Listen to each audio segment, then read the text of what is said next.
사명은 세상의 그러한 것들보다 더 가치 있고 고귀한 것입니다. 바로 하나님께서 부탁하신 것이고 하나님의 명령을 받은 자가 반드시 해야 할 일이기도 합니다. 그래서 사명을 하나님께서 우리 각자에게 부여하신 고귀한 부르심이라. 사명은 곧 뭐라고요? 하나님께서 우리 각자에게 부여하신 고귀한 부르심이다. 이게 뭘 뜻하냐면 부르심은 곧 사명이라는 거예요. 부르심을 받은 모든 성도는 모두가 사명을 부여받았다는 것입니다. 물어보겠습니다. 부르심을 받으셨습니까? 부르심을 받으셨어요? 네, 우리 모두는 다 부름받은 하나님의 백성입니다. 자, 부름받은 사람들은 모두가 다 사명을 부여받았다. 사람들은 나는 하나님을 믿고 예수님을 통해 구원을 받았고 성도로 살 뿐이지 사명을 받았다는 것에는 좀 낯설어 합니다. 그러나 하나님의 예정에는 반드시 목적이 있습니다. 목적이 없는 창조, 목적이 없는 부르심과 인도하심은 없어요. 즉 나를 만드시고 부르시고 인도하신 것은 나를 통한 분명한 하나님의 목적이 있다는 것입니다. 그 목적을 향해 가는 것을 사명의 길이라고 하죠. 세상은 그 사명의 길을 흐리게 만들어요. 돈이 보이게 하고 출세가 보이게 하고 권력이 보이게 하고 사람들이 보이게 하고 좋은 집이 보이게 하고 그럼으로써 사명의 길을 가립니다. 성경 속에서 사명을 감당하는 사람들은요, 그들이 처참한 상황 속에서 그 상황은 모두가 다르죠. 하지만 그들은 하나님께 대한 신뢰와 순종을 자신의 길로 확신하고 걸어간 사람들입니다.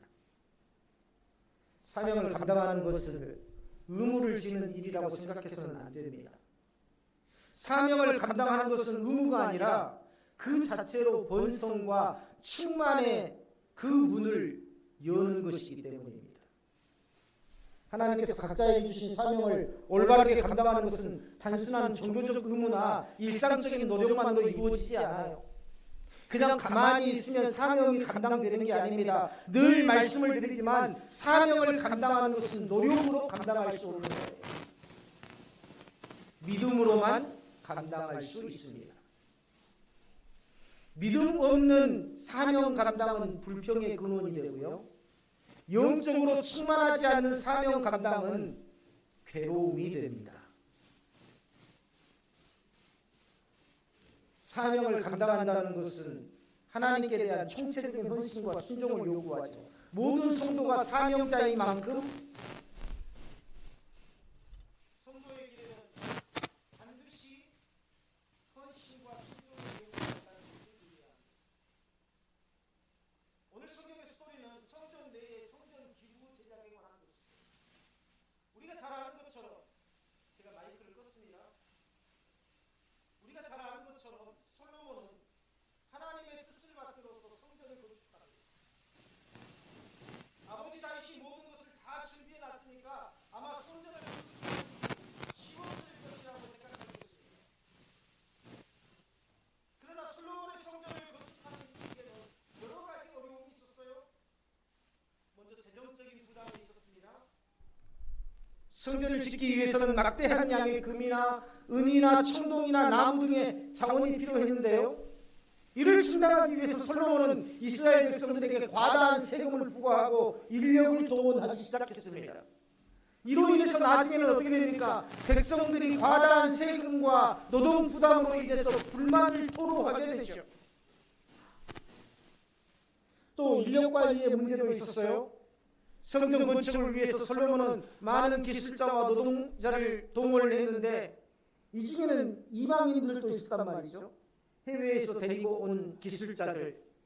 그런데 이 해외에서 데리고 온 기술자들이 그냥 오느냐? 그냥 오는 게 아니라 자신들의 문화와 습관을 가지고 옵니다.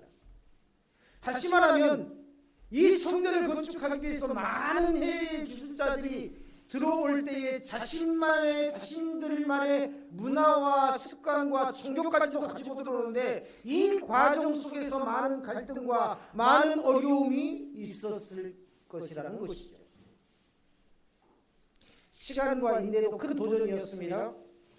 성전 건축은 무려 7년에 걸쳐서 이루어졌는데 긴 시간 동안에 진행된 대규모 프로젝트였죠. 이를 성공적으로 완성하기 위해서 솔로몬의 지도력과 지속적인 관리가 필요했어요.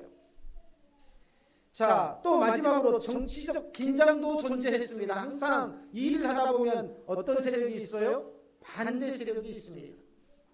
성전은 단순히 예배의 장소를 넘어서 이스라엘 민족의 정체성과 하나님의 임재를 상징하는 중요한 건축물이죠. 이를 통해서 왕으로서의 권위를 더욱더 확립할 수 있었지만 동시에 잘못 관리될 경우에 백성들의 반발이나 신하들의 반발, 불만으로 인해서 정말 큰 어려움에 직면할 수 있었다. 이처럼 총체적인 문제를 안고 있었지만 솔로몬은 그 모든 것들을 다 극복해내고 성전을 끝내 건축합니다. 그것을 자신의 사명이라고 확신하고 있었기 때문이죠. 오늘 본문은 성전 내의 물두멍과 받침대 등에 관한 이야기가 기록되어 있는데 물두멍과 받침대는 사명 감당의 본질을 가르쳐주는 도구로 등장합니다. 이 물두멍은요, 제사장들이 하나님 앞에 나아가기 전에 자신을 정결케 하는 도구였어요. 다시 말하면 성막 앞에 큰 솥처럼 물이 담겨져 있었습니다. 그 솥 안에. 그래서 그 물두멍 앞에 제사장들이 하나님의 성전으로 들어가기 전에 손을 씻고 발을 씻었어요.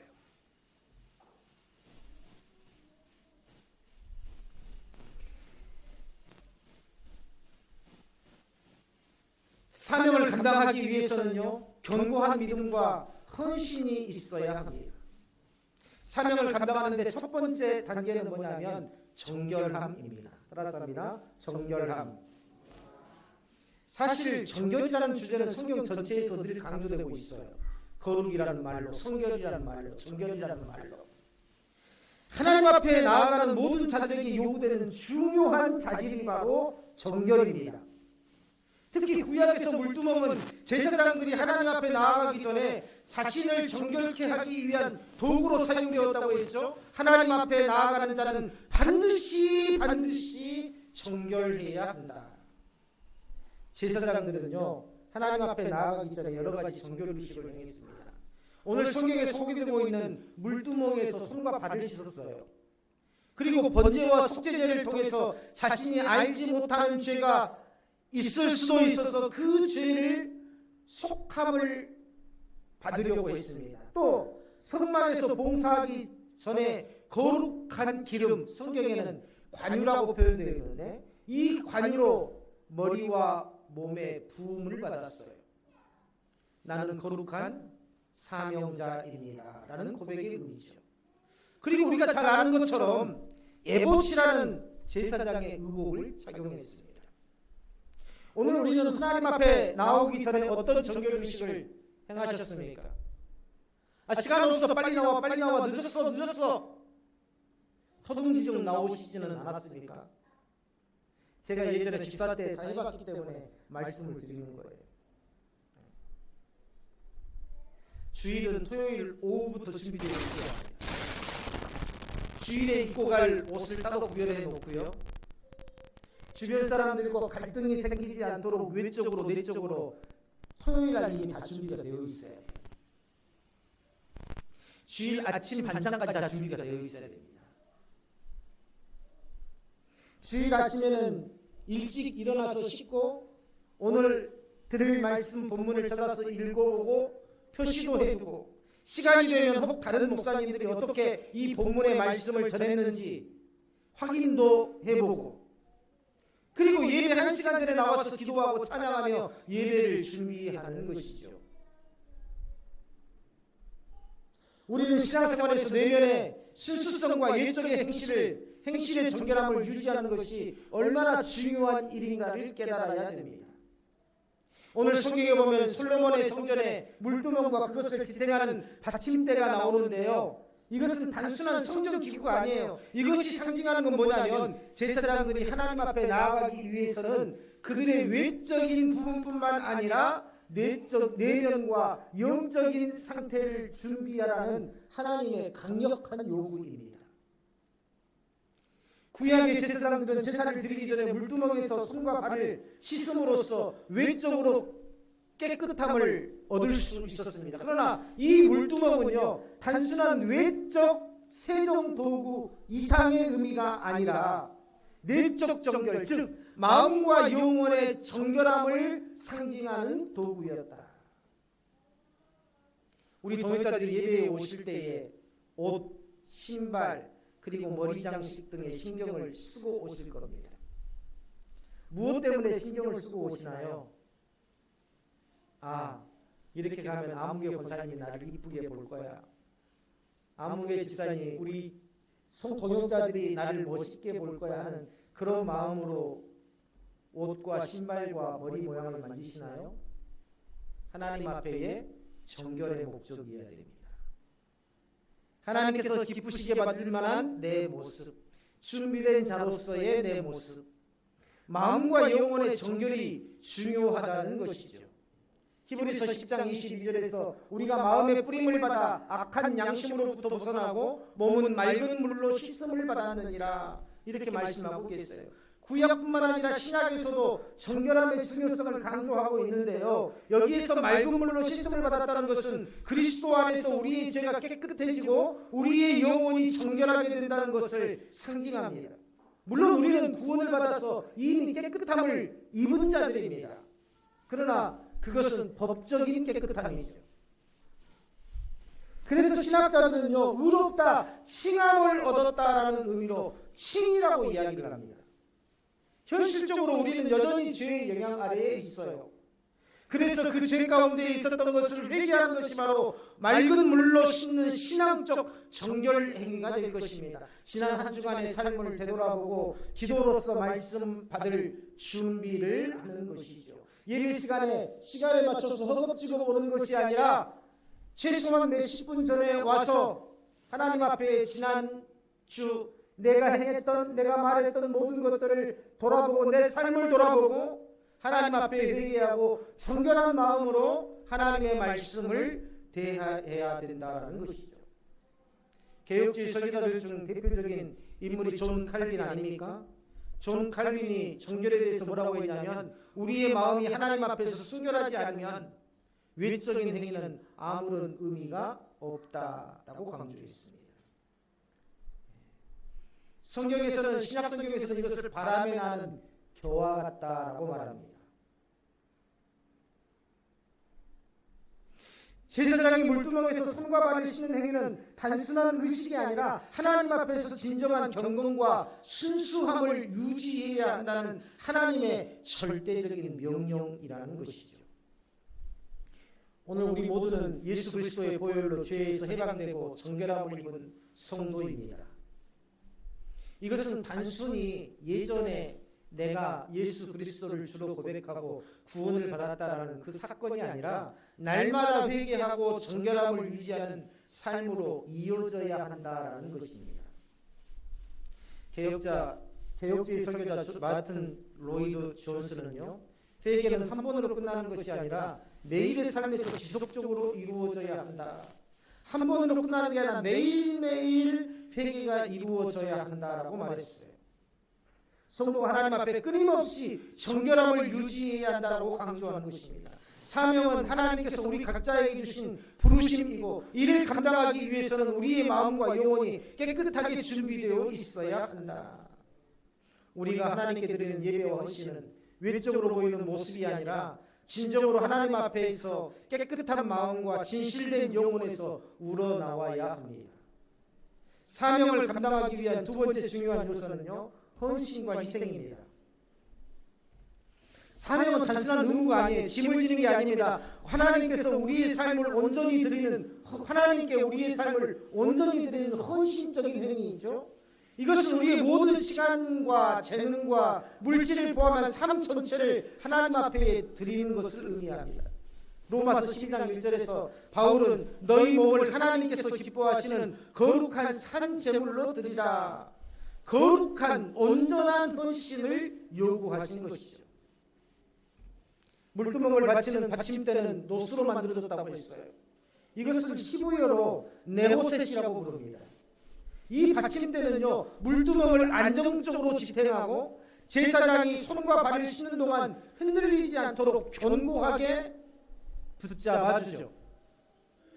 물두멍을 안정적으로 지탱했다는 것은요, 사명을 감당하는 데 필요한 헌신의 견고함과 변치 않는 성품을 상징합니다. 사명을 감당할 때에 들쑥날쑥 사명을 감당할 때에 마음이 요동치고 그런 상태가 아니라 항상 동일한 성실한 헌신, 믿음이 흔들리지 않는 그러한 견고함, 또 변치 않는 그러한 성품, 사명을 감당하기 위해서 우리의 힘과 능력만으로는 감당할 수 없습니다. 하나님의 은혜가 있어야 돼요. 그러나 중요한 것은 우리가 믿음 안에서 견고히 세워져 있어야 되고 헌신의 마음이 있어야 한다는 것입니다.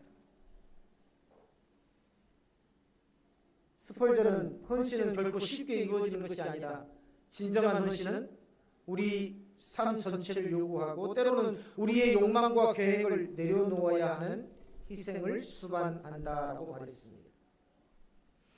또 그는요, 하나님께서 헌신하는 자들은 자신의 모든 것을 내려놓고 하나님께서 요구하시는 길을 따르는 자들이라 이렇게 가르쳤습니다.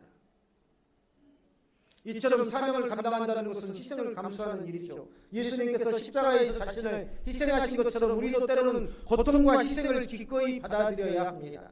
이게 성도로서의 삶의 모습이에요. 히브리서 9장 12절에 보면 예수님께서 희생 제물이 되셔서 단번에 속죄제를 이루셨다라고 기록하고 있습니다.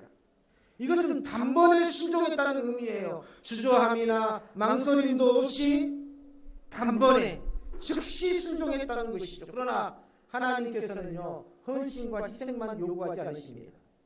반드시 헌신 뒤에, 희생 뒤에 넘치는 감사와 기쁨이 있게 하시는 분이시더라.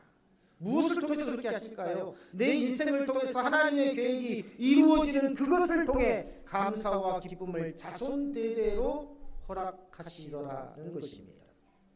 우리는 희생과 헌신을 단편적으로만 생각하는 경향이 있어요. 교회를 위한 희생, 성도의 삶을 돌아보지 않는 목사의 일방적인 주장이라고 여기기도 합니다. 그렇죠? 희생하세요, 헌신하세요. 그러면 목사님은 우리 삶을 전혀 이해하지 못해.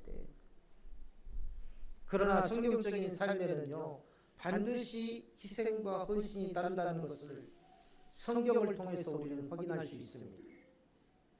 존 파이프 목사님은 희생에 대해서 우리가 희생할 때에 그것은 단순히 손해보는 것이 아니라 하나님의 계획을 이루기 위한 하나님의 도구가 되는 것이다. 희생할 때에 단순히 손해보는 것이 아니라 하나님의 계획을 이루는 도구다. 따라서 합니다. 희생은 하나님의 계획을 이루기 위한 도구다. 세 번째로 사명을 충성스럽게 감당하기 위해서는 협력과 유연성이 필요해요. 솔로몬 성전에서 물두멍을 바치는 받침대는요, 4개의 바퀴가 달려 있어서 성전 안에서 자유롭게 이동할 수가 있었습니다. 이것은 사명을 감당하는 우리도 다양한 상황에 맞추어서 적응하고 유연하게 대처해야 한다는 것을 말해주고 있죠. 사명은 결국 개인적인 게 아닙니다. 하나님께서 주신 사명은요, 개인의 사명이면서도 공동체 안에서 이루어져야 되는 사명이에요. 교회는 하나님의 몸으로서 서로 다른 역할을 가진 성도들이 함께 협력하며 하나님의 나라를 세워가는 공동체입니다. 이 공동체가 일치를 이루어야 돼요. 일치를 이룬다는 것은요, 신앙적 일치, 섬김의 일치, 희생의 일치를 이룬다는 것이죠. 우리 다 같이 통성으로 기도합시다. 하면 때로는 내가 힘이 없고 소리내서 기도하기 싫어도 함께 소리내서 기도를 해야 됩니다. 이게 서로 힘을 모으는 거예요. 이게 서로 손을 붙잡는 겁니다. 우리에게 중요한 것은 영적으로 충만한 공동체를 세워가는 것입니다. 영적으로 충만하지 않으면요, 아무것도 하지 못합니다. 흉내는 낼 수 있어요. 그러나 진실로 하나님 앞에 예배하는 자로 진실로 성도다운 삶으로 살 수 없다라는 것입니다. 그물을 던지지 못하는 배가 어떻게 만선을 기대할 수 있겠습니까? 한 마음으로 힘을 합쳐서 그물을 던져야 생명을 구할 수 있는 방주로 쓰임받을 수 있는 거예요. 선원들이 그물을 걷고 건지면서 왜 영차 소리를 냅니까? 신이 나서 그럽니까? 나를 위한 영차가 아니라 함께 일하는 동료를 위한 격려의 영차입니다. 함께 손발을 맞추기 위한 영차입니다. 줄다리 이해해 보셨죠? 교회 안에서 영차가 사라지면 교회 공동체가 침체되기 시작해요. 에베소서 4장 16절에서 바울은 온몸이 각 마디를 통하여서 도움을 받음으로 연결되고 결합되며 각 지체가 그 분량대로 역사하여 그 몸을 자라게 하며 사랑 안에서 스스로 세우느니라. 이렇게 말씀하고 있습니다. 교회 공동체가 서로 협력하고요, 각자의 역할을 다하며 함께 사명을 이루어 나가야 한다는 것을 의미합니다. 우리는 내일 일을 자꾸 염려해요. 성경의 잘못된 번역 중에 한 곳이 바로 마태복음 6장 34절입니다. 거기에 보면 뭐라고 나와 있냐면, 그러므로 내일 일을 위하여 염려하지 말라. 내일 일은 내일 염려할 것이요 한낮의 괴로움은 그날에 족하니라 하는 이 말씀 잘 아시죠? 이 말씀이 번역이 잘못되어 있다는 거예요. 왜 그렇습니까? 내일 일은 내일 염려할 것이요라는 이 부분입니다. 내일 일은요, 내일이 되면 염려하라는 말이 아닙니다. 내일이 오면 그때 염려하라는 그 말이 아니에요. 그런데 번역을 그렇게 해놨어요. 헬라어 원문을 보면 먼저 염려하다라는 말은요, 단순히 걱정하거나 근심하지 말라는 말이 아니라 마음이 나뉘어져 집중하지 못한 상태를 말해요. 마음이 나뉘어서 집중하지 못한 상태, 하나님 앞에 집중하지 못한 상태, 말씀에 집중하지 못한 상태, 예배 중에도 말씀을 들음에도 불구하고 다른 생각하고 집중하지 못한 상태, 그게 바로 성경적인 염려입니다. 이 말씀이 잘못 번역되었다고 하는 것은요, 이 말씀을 헬라어 원문대로 해석하면 어떻게 되냐면요, 그러므로 내일에 대해서 걱정하지 마십시오. 내일은 내일 스스로가 걱정할 것입니다. 하루의 고난은 그날로 충분합니다. 보세요. 여기에서 내일은 내일 스스로가 걱정한대요. 이게 올바른 번역입니다. 내일 일은 내일 염려하나가 아니라 내일은 내일 스스로가 걱정할 것이다. 다시 말하면 내일에 대한 걱정은 누구의 몫이에요? 내일의 몫이지 너희의 몫이 아니라는 것입니다. 무슨 말일까요? 내일의 주권이 누구에게 있습니까? 하나님께 있어요. 시간의 주권자이신 하나님, 내일의 주권자이신 하나님, 내일은 하나님의 주권에 있으니 내가 걱정한다고 해서 바꿀 수 없다는 것입니다. 하나님께서 모든 것을 아시고 예비하시고 인도하실 것이고, 너는 오늘 하나님께서 명령하신 이 말씀에 집중하라는 것이죠. 우리는 서로에게 도움을 주고 서로를 세우며 각자의 재능과 은사를 활용해서 하나님의 일을 이루어 가야 합니다. 적극적으로 가르쳐 주세요. 또 적극적으로 배워야 됩니다. 사명은 결국 개인의 일이 아니라 우리는 하나님께서 주신 공동체 안에서 서로 돕고 격려하며 사명을 이루어 가야 돼요. 우리가 다음 세대에 대한 비전 씨앗을 심고, 또 개인적으로도 매년 11월이 되면 우리가 장학 헌신 예배를 통해서 후원을 결단하지 않습니까? 1년씩. 이게요, 불우한 이웃을 도와주는 게 아닙니다. 어려운 아이들을 도와주는 게 아니에요. 그들의 꿈에 우리가 동참하는 것입니다. 해외 선교사들을 후원하는 것은 해외 선교사들이 어려워서 도와줍니까? 아니죠. 그보다 더 큰 의미가 있습니다. 어떤 의미입니까? 하나님의 그 역사 현장에 나는 함께 있지 못하지만 마음이라도 내가 그 사역에 동참하겠다는 그런 의미 아닙니까?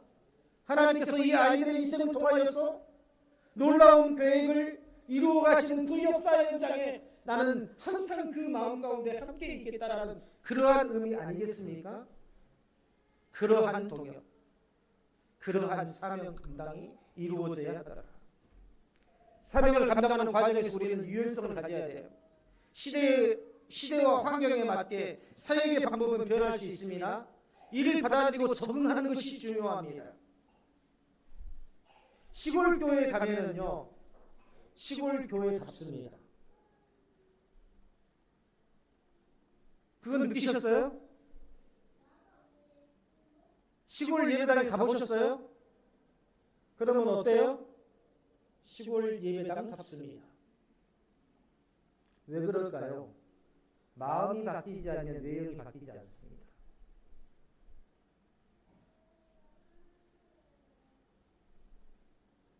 마음이 바뀌지 않으면 외형도 바뀌지 않아요. 사람의 상태도 보면은요, 마음이 즐겁고 마음이 행복하고 마음에 영적으로 충만하면 얼굴이 어때요? 환합니다. 뭐 다른 거 바르지 않아도. 마음이 괴롭고 마음이 힘들면 아무리 얼굴에다가 화장을 바르고 하고 루즈를 바르고 해도 얼굴이 어때요? 침울하게 보입니다.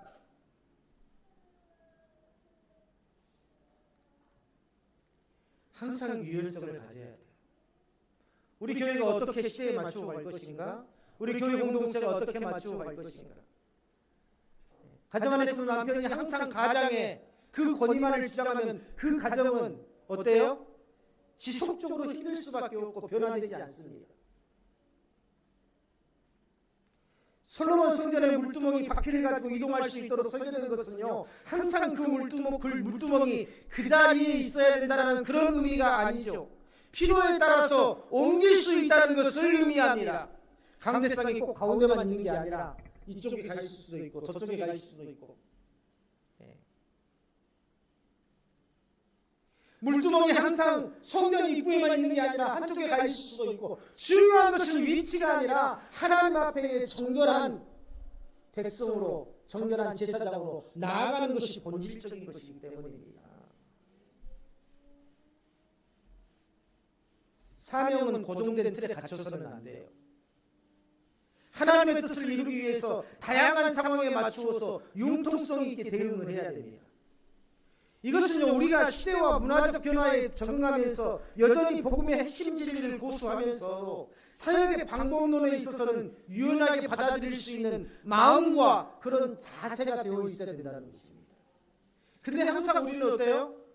내가 그동안에 해오던 방법만을 고수하죠. 내가 속이던 교회는 항상 이랬다라는 것을 강조하죠. 나는 신앙생활을 이렇게 해왔다라는 것을 강조하죠. 교회개혁 초기에 개혁파인 두 사람이 있죠. 찌빙글리와 또 한 사람이 루터입니다. 같은 개혁파지만은요, 찌빙글리와 루터의 성경을 보는 관점이 달랐어요. 찌빙글리는 성경에는 바이올린에 대한 언급이 없기 때문에 예배 중에는 절대 바이올린을 사용하면 안 된다고 생각했습니다. 이런 관점으로 성경을 보았기 때문에 찌빙글리를 지지하는 교회들에서는요, 악기를 아주 제한적으로 사용해서 예배가 굉장히 엄숙하고 조용하고 한편으로는 무거웠어요. 예전에 우리나라도 그렇지 않습니까? 오직 뭐밖에 없었어요? 오직 피아노 외에 기타 치면 2단이었어요. 드럼 치는 것은 있을 수도 없는 일이었습니다.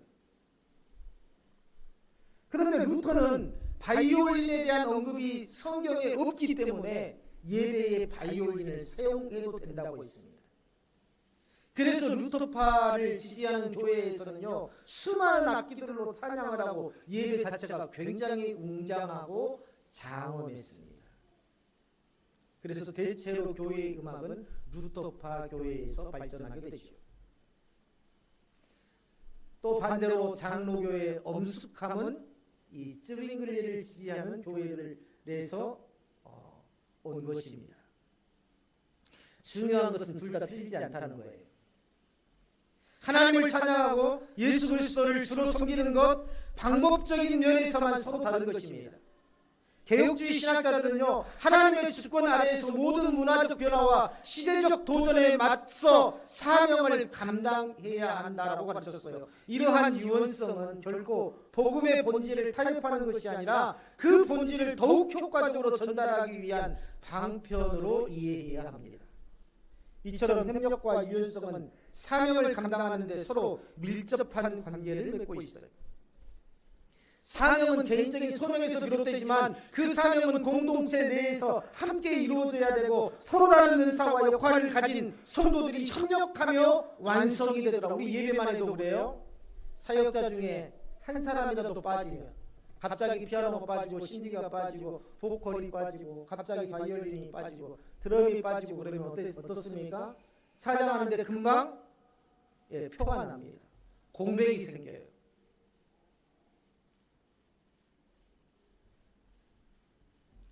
협력은 단순한 동반자 관계를 넘어서 서로의 차이와 다양성을 인정하고 존중하면서 한 가지 목표를 위해 일치된 마음을 가지고 일할 때 효과적으로 이루어질 수 있다. 우리가요, 대형 교회에서 사역하다 보면은요, 목사님 한마디에 모든 조직들이 일사불란하게 움직이는 것, 사실은 그게 하나됨이 아닙니다. 각자의 부서가 각자의 이 하나됨을 이루어서 각자의 사역을 감당하는 그러한 조직이 되어야 돼요. 빌립보서 2장 2절에서 마음을 같이하여 같은 마음을 가지고 같은 사랑을 가지고 뜻을 합하여 라고 기록하고 있습니다. 사명을 감당하는 과정에서 각 개인의 역할이 다르더라도 궁극적으로 하나님의 나라를 세우는 목표 아래에서 서로 협력하고 하나 되어야 한다는 것을 말씀하고 있죠. 각자의 유연성이 요구되고 있습니다. 또한 사명의 완성은 예수 그리스도 안에서 이루어집니다. 다시 말하면 예수 그리스도 안에서 이루어진다는 것은요, 일이 아니라 사명이라는 겁니다. 우리가 하는 모든 신앙적 행위는 일이 아니라 사명이라는 거예요. 다시 말하면 예수 그리스도 안에서 이루어져야 되고 예수 그리스도의 이름으로 이루어져야 되고 주님의 영광을 위해서 해야 된다는 것입니다.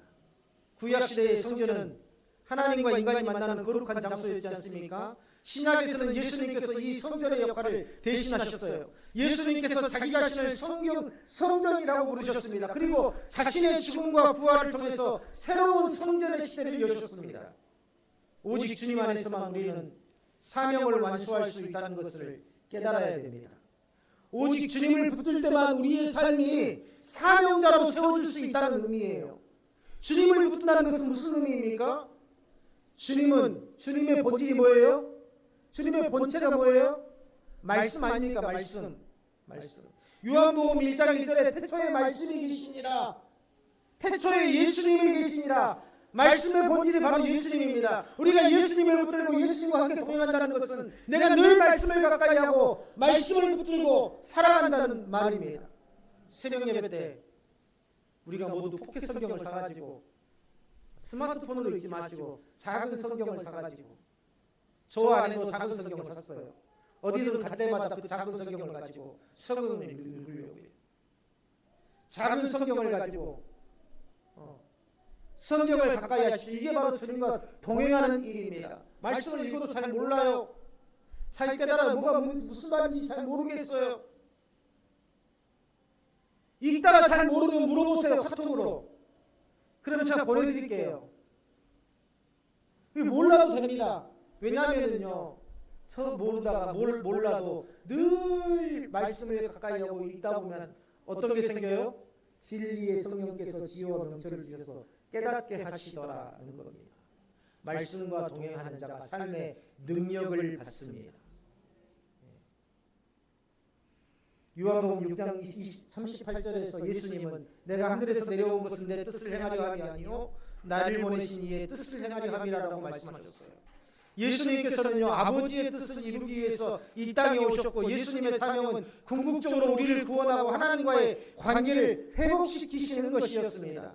우리가 예수님께서 이루신 이 사명 안에서 우리의 사명을 완수할 수 있다는 것은 예수님께서 말씀하신 거예요. 예수님께서 우리에게 뭐라고 하셨습니까? 너희도 나를 따라오라. 너희도 나를 따라오라. 자, 너희도 사명자로서 사명을 위해 부름받았다는 것을 말씀하신 것입니다. 마태복음 6장 24절에서 예수님은 누구든지 나를 따라오려거든 자기를 부인하고 자기 십자가를 지고 나를 따를 것이니라 라고 말씀하셨어요. 우리의 사명이 예수님의 사명과 분리될 수 없다는 것을 말씀하신 것입니다. 예수님이 우리를 위해서 보여주신 그 희생과 헌신의 본을 따를 때에 우리는 비로소 우리의 사명을 온전히 감당할 수 있다는 것이죠. 개혁주의 신학자 헨리 보빙크는요, 예수 그리스도의 사역은 단순한 인간의 구원이 아니라 하나님 나라의 완성을 위한 거대한 계획의 일부다. 무슨 말입니까? 우리 성도들이 부름받아서 하나님의 사명을 감당하고 있는 것은 단순한 내 구원 한 사람, 내 구원만을 위한 그런 목적이 아니라 하나님의 나라를 완성하는 거대한 계획 중의 일부더라는 것입니다. 요한복음 2장 19절에서 예수님께서는 너희가 이 성전을 헐라 내가 사흘 동안에 일으키리라 라고 말씀하셨어요. 예수님 자신의 죽음과 부활을 가리킵니다. 이 말씀은요, 구약의 성전이 더 이상 하나님께 나아가는 유일한 장소가 아니라는 것이죠. 예수 그리스도 안에서 새로운 성전의 시대가 열렸다는 것을 말하고 있습니다. 하나님께서는요, 성도를 성전 삼으셨습니다. 신약에서는 더 이상 물리적인 성전이 필요하지 않습니다. 신약에서는 더 이상 물리적인 성전이 필요하지 않다는 것이 성경의 가르침인데 자꾸 사람들은 교회 건물을 성전이라고 합니다. 교회 건물은 성전이 아니에요. 누가 성전입니까? 성도가 성전입니다. 내가 성전입니다. 우리가 말하는 교회는 단지 성전된 성도가 방향성을 잃지 않고 서로를 격려하며 그 사명을 완수할 수 있도록 공동체를 이루고 말씀을 받기 위한 예배당일 뿐이에요. 우리가 말하는 이 건물 성전이 아니라 뭐라고요? 성전된 성도들이 모여서 하나님의 뜻을 듣고 방향성을 새롭게 하고 결단하는 예배당일 뿐이다. 예배당은 성도들의 마음이 가장 편안한 곳이어야 됩니다. 오면 아주 편안하고 내 집보다 더 마음의 안정을 이룰 수 있는 곳, 우리 교회처럼 편안한 곳이 어디에 있겠습니까? 남의 집? 이것은 남의 집이다. 불편한 곳이라고 생각하지 마세요. 이 교회 예배당의 주인은요, 목사가 아닙니다. 장로가 아니에요. 예배당의 주인은 누굽니까? 나예요, 나. 우리 모든 성도입니다. 우리 교회는요, 개인 소유로 되어 있지 않아요. 지상권이. 잘 아시겠지만 우리 교회는 법인으로 되어 있습니다. 노예 유지재단의 법인에 되어 있어요. 그래서 목사와 장로가 이 재산권을 팔고 사고 할 수 있는 그러한 조건이 안 되는 교회입니다. 남의 집 불편한 곳이라고 생각하지 마세요. 오면 기도하고 마음껏 찬양하고 2층에 주방시설 있잖아요. 올라가셔서 밥도 해먹고 라면도 끓여먹고 거기서 성경도 읽고 기도도 하고 얼마나 좋습니까? 그래서 항상 예배당을 열어놓으면 24시간 열어놔요. 우리 교회. 캄캄한 밤중에도 열어놓습니다. 거기서 침낭 가져와서 철야하면서 기도도 하고 새벽 예배도 드리고 말이죠. 우리는 그리스도의 몸 안에서 각자가 하나님의 성전이 됩니다. 고린도전서 3장 16절에서 바울은 너희가 하나님의 성전인 것과 하나님의 성령이 너희 안에 거하시는 것을 알지 못하느냐라고 말씀하셨습니다. 내가 성전이에요. 내가 성전. 우리가 하나님의 성전이 되었을 때에 단순히 우리의 신분이 변화되었다는 것을 의미하는 게 아니에요. 우리의 삶 전체가 하나님께 이미 드려진 삶이라는 것입니다.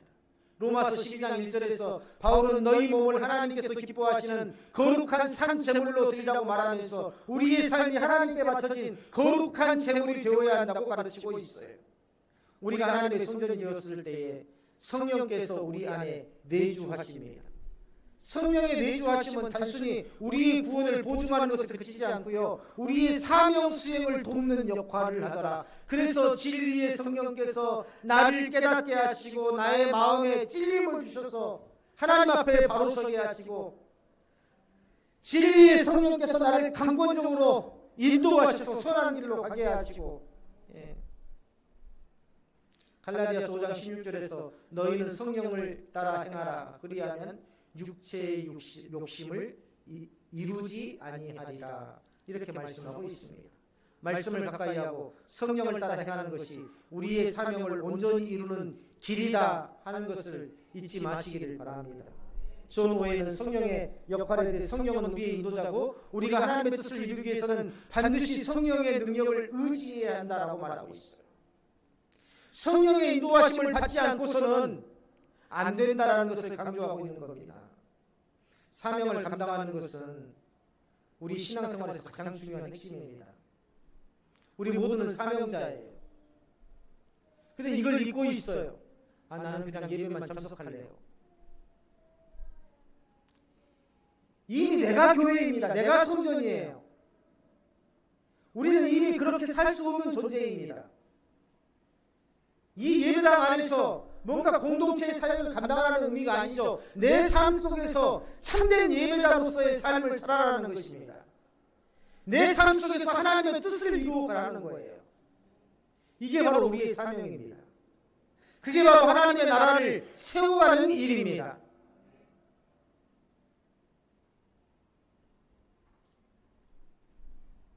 말씀을 정리합니다. 사명을 감당하기 위해서는 어떻게 해야 되고 그랬죠? 정결한 마음으로 하나님 앞에 서라. 마음이 정결하지 않은 복이 있나니 그들이 하나님을 볼 것이라 예수님께서 말씀하신 겁니다. 정결해야 하나님의 뜻을 분별할 수 있어요. 그래서 정결하라고 하는 것입니다. 깨끗해야 담을 수 있어요. 예전에 어렸을 때 어른들이 사탕 나눠주잖아요.